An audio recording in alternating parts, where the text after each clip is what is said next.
What's up guys, it's Drac, and buckle up because the salt is real. We are reviewing the NERF Zombie Driller.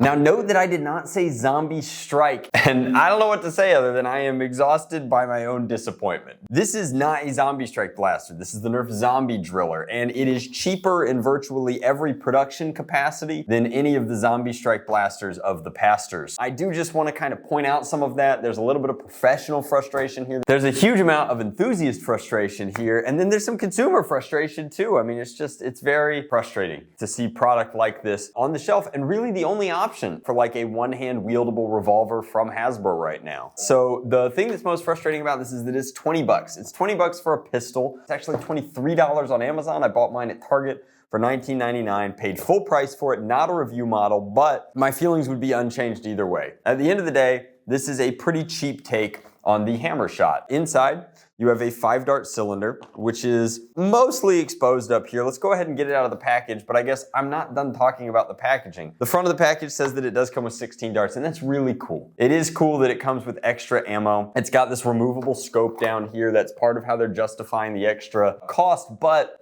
I'm not even so much concerned with like, oh, is it a revolver with, you know, a scope and a silencer and 11 extra darts? Those are all wonderful things. Do they justify almost doubling the price of the hammer shot? That's completely up to you. I'm more concerned with the quality of the product itself in the box, and we'll get to that. But on the back here, you can see that a lot of the marketing and design is just gone. I mean, this is a very plain front thing. There's no art on a large portion of the box. The bottom is instructions, which I guess you need to put somewhere, but you know, I mean, all of the Zombiestrike flavor where it's like kids versus zombies and there's pizza on every box and like lots of Easter eggs in the design and the decoration, and then there's consistency in the industrial design. Even if you didn't like the cloth wraps, at least there were cloth wraps on all of the products so that you knew you were picking up a Zombiestrike blaster when you were picking up a Zombiestrike blaster, and there was a lot of cross compatibility to boot. This is not a Zombiestrike blaster. They're calling this Zombie Driller, and you know, it's just a classic example of we're at the point in the production cycle where all of those layoffs from the past year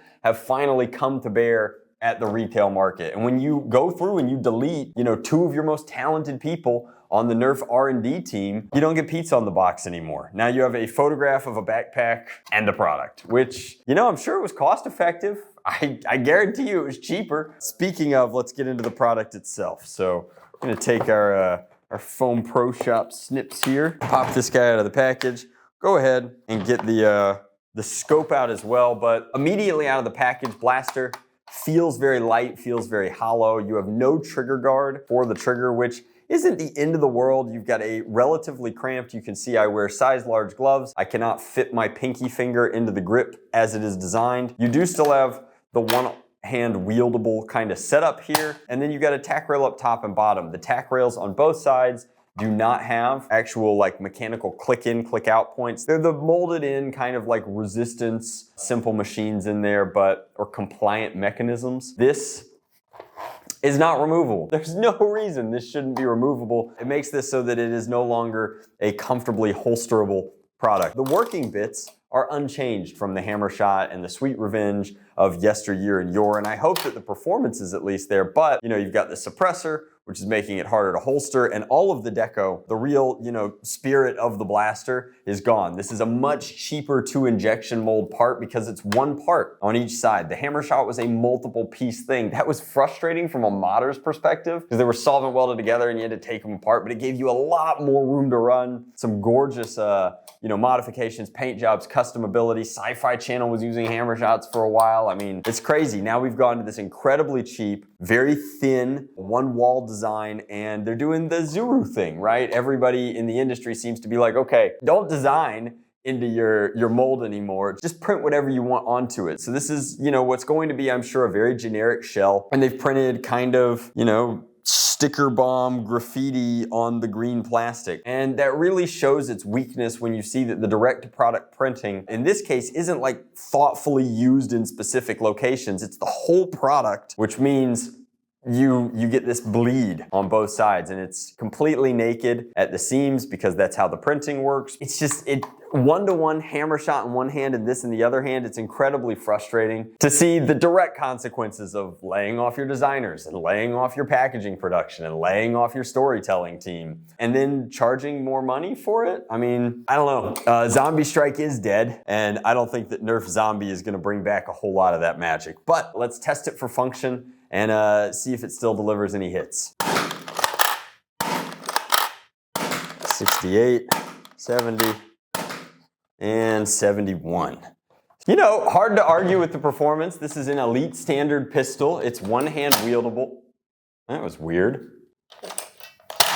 Oh, if you don't have the trigger guard, then your middle finger can ride up into the trigger, and then it has the ability to deprime halfway in. So just bear that in mind. And overall, it does have a couple extra features. The tactical rails are well placed. You've got this dart storage in the grip. I kind of wish that the grip was just a more comfortable grip. After all, if you're holding it here and you're playing, you really don't want to damage your darts by rubbing them against something or possibly bending them. Like so, while you're running around. Elite darts are already, you know, elite darts, so what are you gonna do? I guess I'm disappointed by and large because this is one of my favorite categories of blaster. If you've been a fan of the channel for a long time, you know that I absolutely love one-hand wieldable revolvers. They're a staple of HVZ. They're incredible to mod. They're a ton of fun. I like dual wielding them. I just think that they're a really great product, and you know, I'm not saying that this is a bad product. I am saying that it probably costs too much for what you're getting, and I'm also saying that it's a huge step backwards from a company that we know can do a better job than this because they have done a better job than this at a better price point on a better timeline. And it's just, you know, it's disappointing. I'm not saying that if you just got this product for, you know, your birthday party and you've had a blast running around with it, that it's terrible, because it's not. And it's got a lot of potential. I mean, there is a world where a smoother shell could sand down nicely and you could do a lot of different paint jobs with this, but it needs a little bit of help to get there, and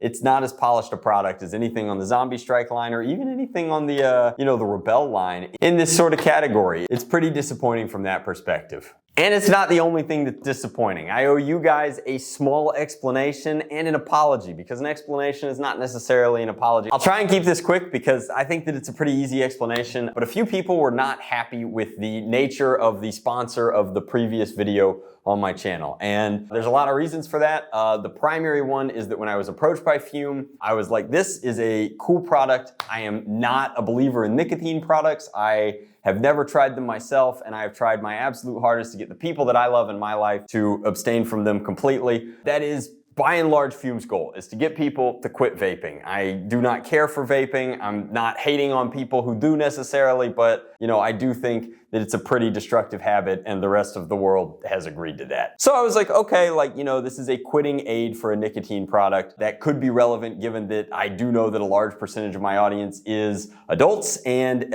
sadly, a percentage of my audience that isn't adults vapes. So it was my sincere hope that as a trusted friend, I could maybe advocate for this way to not only stop in general, but also to help you stop using this completely nicotine-free product that simulates some of the habit and lets you sort of break it slowly over time. But the first ad read, I said things like, I wish people didn't use nicotine products. I wish it would help you quit vaping. And I got back a brrr from the brand saying that you can't talk about quitting, you can't talk about vaping, you can't talk about smoking, you can't talk about any of that. All you can say is that it's for quitting habits. And so I completely understand how there might have been some confusion in the ad read. I had agreed to do the campaign, did the campaign, then got a bunch of feedback saying that it's just the most restrictive ad campaign in terms of what I was allowed to say and publish that I have ever done. So if it offended you in any way, I'm sincerely sorry. If you think that in any way it's a gateway to, you know, getting into nicotine products, from the bottom of my heart, that's not my intention. And I also sincerely don't think it should be. I don't have the personal life experience to say why somebody would get into using an addictive product like that, but I know a lot of people who are in that path